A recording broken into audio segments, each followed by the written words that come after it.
लो जी, क्रिकबाजी के brand new episode में आपका स्वागत है। मैं कोई राहुल फर्क नहीं माकिन, है। मेरे साथ है क्या शिखर। करना है भुवनेश्वर कुमार का ये बताओ। देखो जी, भुवनेश्वर कुमार को कुछ नहीं करना है, हमें अपनी गलतियों से सीखना है। अब ये लास्ट के ये क्या 2 ओवर रोहित शर्मा स्टेटमेंट हो रहा है कि हम अपनी गलतियों से सीख रहे हैं। तुम सीख ही नहीं पा रहे हो हैं? जब से तुम कप्तान बनो यही चल रहा है तुम्हारा। अब देखो कप्तान बना, उसमें चेंजेस आए हैं। हाँ। अब वो और एग्रेसिव हो गया फील्ड पे। इतना गंदा लग रहा है वो एग्रेसिव होता हुआ। गंदा क्या, आप कोई फैशन स्टेटमेंट थोड़ा देनी है, मतलब वो जबरदस्ती विराट कोहली बनने की कोशिश कर रहा है। मतलब ये दिनेश कार्तिक के साथ ये क्या है? ये मीम मटेरियल था यार, आपको नहीं समझ आता। ऐसा करना और विराट कोहली का ऐसे करना, वो सारा मीम मटेरियल था। अच्छा, तो वो जरूरी भी बट होता ऑन अ है। Serious note the nation wants note कि भुवनेश्वर कुमार का करना क्या है अब। देखो, भुवनेश्वर कुमार का नहीं पता, बट ये पक्का है कि Umesh Yadav has been replaced by Bumrah. वो आपको आज दिखाई देंगे, आज वाले मैच में जरूर देखिए। एक मेरा सवाल और हाँ। कि बहुत टाइम हो गया, मतलब बुमराह जब से इंजर्ड है, इतना मैंने अपनी एक्स को मिस नहीं किया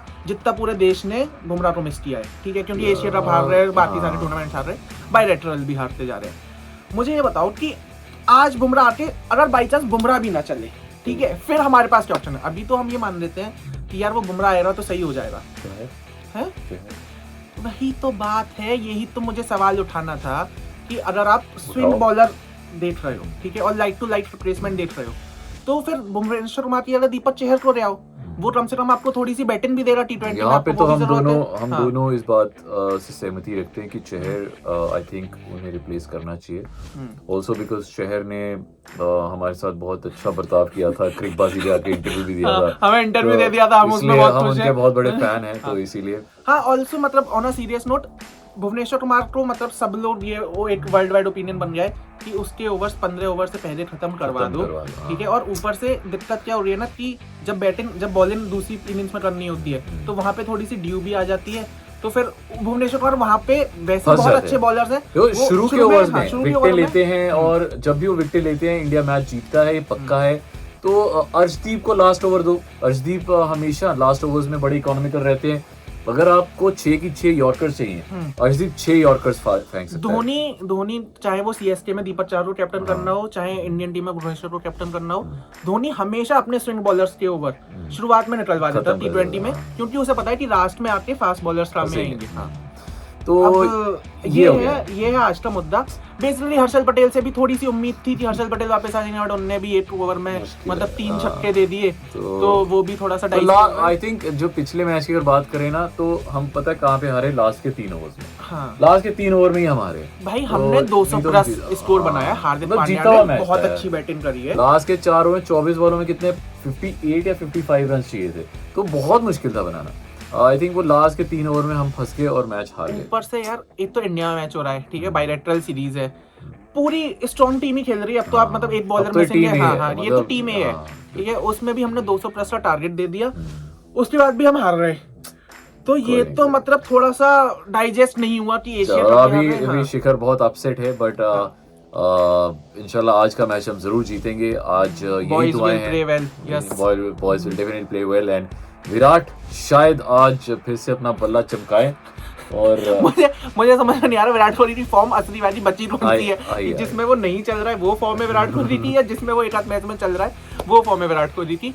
बट हार्दिक पांड्या बहुत अच्छी फॉर्म में नजर आ रहे हैं, बहुत क्लासी तरीके से खेल रहे हैं, ठीक है। और अब ना ये जो दूसरा मैच है ये अब डू और डाई है, क्योंकि अगर आज का मैच भी हम हार रहे तो फिर हम सीरीज ही हार रहे हैं। तो अभी से जो 2 मैच होने वाले हैं उन दोनों को जीतना पड़ेगा। आज का मैच है नागपुर में जी, नागपुर में वहाँ तो बारिश होना भी मुश्किल है। कुछ कह भी नहीं सकते कि बारिश होगी, मुश्किल है जी। बट इन सब के साथ साथ थोड़े से नए चेंजेस आए हैं जो कि T20 वर्ल्ड कप में भी आपको देखने को मिलेंगे, और वो चेंजेस रही है ICC। ये हमारी रूल बुक का पेपर है, हम फाड़ के लेके आए हैं, आपको पढ़ के सुनाएंगे। तो सबसे पहला रूल है कि बैन ऑन सलाइवा पे अब जो बॉल पे हम लगाते थे थूक, वो परमानेंटली बैन। ये कोविड के टाइम पे बंद किया था उन्होंने, तो वो टेम्परेरी था, वो परमानेंटली। आप पसीना लगा सकते हैं, पर ये बट आप मुझे एक बात बताओ, KL राहुल जैसा प्लेयर, ठीक है, जो की टीम का वाइस कप्तान है, फील्ड में वो इतना खास तो कुछ करता नहीं है, उसका काम था कि बॉल चमकाते रहो, ठीक है। वो बेचारा ना वो फील्डिंग कर रहा कि उसे पसीना वसीना आए ज्यादा, तो वो उसका तो एफर्ट बेकार ही रहा फील्ड में।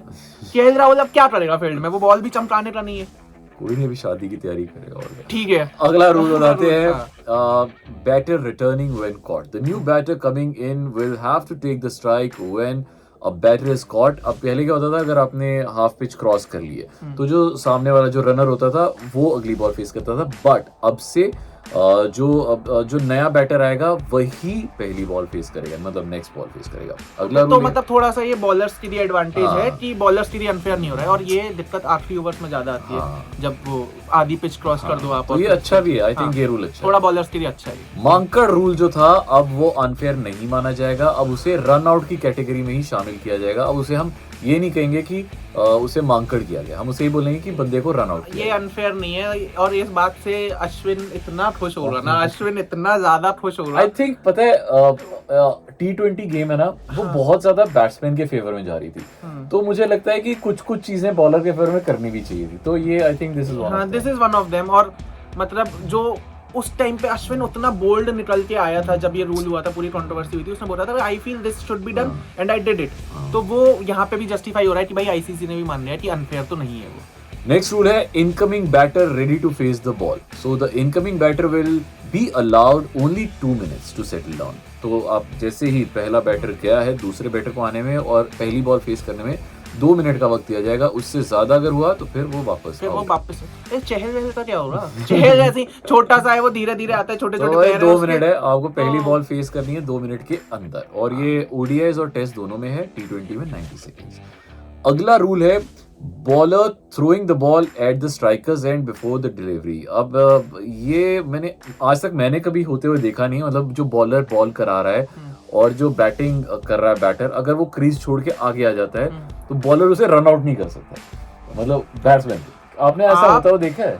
श्योर हो आपको ये रूल सही से समझ में आया है? मुझे तो ऐसे ही लग रहा है, ये जितनी इंग्लिश में रखा हुआ है मुझे नहीं लग रहा कि ये रूल हमें समझ में आया। थोड़ा सा जब आकाश चोपड़ा और इरफान पठान कमेंट्री बॉक्स में बैठ के बताएंगे ना, तब ये रूल शायद हमारी समझ में ज्यादा अच्छे से एज अ फैन तो हमें नहीं समझ आया ये। चलो ये अगला चलते हैं। अगला रूल है कि strikers right to play the ball, the batter will require to keep some part of their bat और body inside the pitch while facing the lead. मतलब कि पिच का जो बॉक्स होता है आप उसके बाहर जाके नहीं खेल सकते हैं, पिच बनाई ही आपके लिए, तो भाई उसके अंदर ही बैठ के खेलो, उसके अंदर खड़े होके खेलो, जो मर्जी करो, आप एबी डिविलियर बनाओ, 360 खेलो, पर बाहर नहीं जाना है। हाँ मतलब जैसे कुछ प्लेयर्स हैं, जैसे ऑस्ट्रेलियन प्लेयर्स हैं, स्टीव स्मिथ बहुत बाहर चला जाता है, ठीक है, या फिर एबी डिविलियर्स भी जब मारना होता है तो वो पिच के बाहर ही जाके मारता है। Some part of your body और the bat has to be inside the pitch, तो अदरवाइज वो नहीं माना जाएगा। अगला है कि 5 रन पेनल्टी मिलेगी on unfair fielding moment. Unfair fielding मुझे बहुत लड़ाइयाँ होती हुई दिख रही है, इस पे मुझे बहुत अनफेयर फील्डिंग मूवमेंट क्या अनफेयर फील्डिंग मूवमेंट ये होता है कि जब आप फील्डिंग कर रहे हो तो आप इस पोजीशन में होते हो, आप जैसे आगे बढ़ते हो, वो अनफेयर नहीं है। वो अनफेयर नहीं है क्योंकि आपका मोमेंटम ही बोल रहा है कि भाई आगे बढ़ते जाओ। बट जब आप यहाँ खड़े हो और बैट्समैन को शॉट इधर मारना है और आप होते होते इधर इधर इधर इधर इधर चले रहे, ठीक है, तो दैट इज अनफेयर। अब वो किसी ने पकड़ लिया तो अनफेयर है, किसी का ध्यान नहीं गया। सबसे अनफेयर ही पता है किसके लिए? अंपायर के लिए। वो 11 के 11 प्लेयर्स पे कैसे ध्यान रखेगा कि वो सारे घूम रहे हैं, और उसको बॉलर पे भी ध्यान रखना है कि और नो बॉल पे भी ध्यान रखना है और एलबीडब्ल्यू पे भी ध्यान रखना है। वो बेचारा कैसे देखेगा? उसकी कोई 12-13 आंखें थोड़ी हैं। अच्छा, किसी 11 प्लेयर भी देखने हैं। अब इसमें रूल ये है कि अनफेयर तो चलो हो जाएगा, अनफेयर के बाद हो रहा है, अनफेयर के बाद हो रहा है कि 5 रन मिलेंगे बैटिंग टीम को एक्स्ट्रा, ठीक है, और वो जो बॉल करी रही थी वो हो जाएगी नो बॉल। तो मुझे लगता है ये थर्ड अंपायर ही देख पाएगा, क्योंकि अंपायर तो उसकी 11-12 आंखें थोड़ा है कि वो सारे प्लेयर्स को भी देखे और स्ट्राइकर को भी देखे, नॉन स्ट्राइकर को भी देखे। आई एम थोड़ा सा एक्साइटेड मैटर ये रूल जब इंप्लीमेंट होगा तो इसमें लड़ाइयां तो होंगी, मतलब गेम में थोड़ी लड़ाइयां होंगी। और लास्ट रूल है वो आपको पता ही है, penalty for slow over rate. पहले क्या होता था कि जुर्माना दे दिया जाता था कि भाई अगर आपने स्लो ओवर रेट लिया है तो आपको मैच फीस का थोड़ा कुछ % या कभी कभी पूरा आधा देना पड़ता था, पर अब ये हो गया कि लास्ट के ओवर्स में आपके एक प्लेयर जो है वो फील्ड के अंदर आ जाएगा। ये हमने एशिया कप में भी बहुत देखा, और एशिया कप में पाकिस्तान इंडिया सारी टीम्स के साथ हुआ, और इंडिया को बहुत उस वक्त उस वजह से रोहित शर्मा को इंडिया को बहुत ज्यादा मार झेलनी पड़ी, मुश्किल थोड़ा जख्म जी, ये तो आपने गलत छेड़ दिया। बट हाँ अभी ये थोड़ा ऐसा रूल हो गया है तो सारे कप्तान्स को बड़ा माइंडफुल रहना पड़ेगा कि आप बहुत ज्यादा लंबी स्ट्रेटजीज नहीं बना सकते, बहुत ज्यादा बातचीत नहीं कर सकते, बहुत ज्यादा। और मुझे पर ना एक चीज समझ नहीं आती कि जब कोई प्लेयर इंजर्ड हो जाता है, ठीक है, तो वो टाइम वो पॉज किया जाता है, वो पॉज किया जाता है। जब कोई प्लेयर इंजर्ड हो जाता है उसे पॉज किया जाता है, पानी पिलाने वाला टाइम पॉज किया जाता है। बट हाँ अगर आप फील्ड में स्ट्रेटेजी बना रहे हैं वो काउंट होती है, वो टाइम काउंट होता है बॉलिंग साइड। देखो ये सब मुझे पता है, मैं तो बेवकूफ इस चक्कर में बनता हूँ जिससे तुम्हें पता लगे, है ना, मुझे तो पता ही ये चीजें। तो इस चक्कर में राहुल भाई से ऐसे छोटे छोटे सवाल उठा देता हूँ ठीक जिससे है। उन्हें अभी पता चल जाए तो और आपको भी पता चल जाए। अब असली हाँ। सवाल ये है कि क्या आज इंडिया जीतेगी या नहीं, जल्दी से कमेंट सेक्शन में बना दो अपनी माहौल वाली जो प्रेडिक्शन है डाल दो। थोड़ा सा प्लेइंग 11 का भी बताओ, थोड़ा बैटिंग तो हम लोगों को पता है कि बैटिंग क्या रहेगी इंडिया की मेजरली, बट बॉलिंग यूनिट में थोड़े से चेंजेस चल रहे हैं। भुवनेश्वर, हर्षल, बुमराह बुमराह और तो अक्षर आएगा। पटेल और उमेश यादव, ठीक है। तो प्लेयर्स तो हैं हमारे पास, पर कौन से प्लेयर्स आज खेलेंगे प्लेइंग 11 में कौन आता हुआ दिख रहा है। ये आपको बताएं। और थोड़ी सी दुआ करो कि इंडियन टीम टॉस थोड़ा जीते बीते यार, वो नहीं टॉस नहीं जीत पा रहे हैं और मैच भी जीत जाए, जो इतनी बेइज्जती हो रही है वो ना हो। बाकी फिर जब मैच जीतेंगे हारेंगे जो भी होगा उसके बाद हम मिलेंगे आपसे मिलेंगे फिर से जरूर आपसे। ट्रिकबाजी करने के साथ साथ। भाई का नाम है Rahul Markin, Instagram user name Rahul Markin 1 and 1 million followers on Instagram. ये रिसेंटली हमारे भाई ने अचीव किए हैं तो हम बड़े खुश हैं उसके लिए। और शिटर__ भी है यार 1140 फॉलोअर्स, और ठीक है। तो नई स्वेटशर्ट भी पहनी है इसने। तो हम उसके तो- लिए खुश नहीं है। तो तब तक के लिए जी बाय बाय।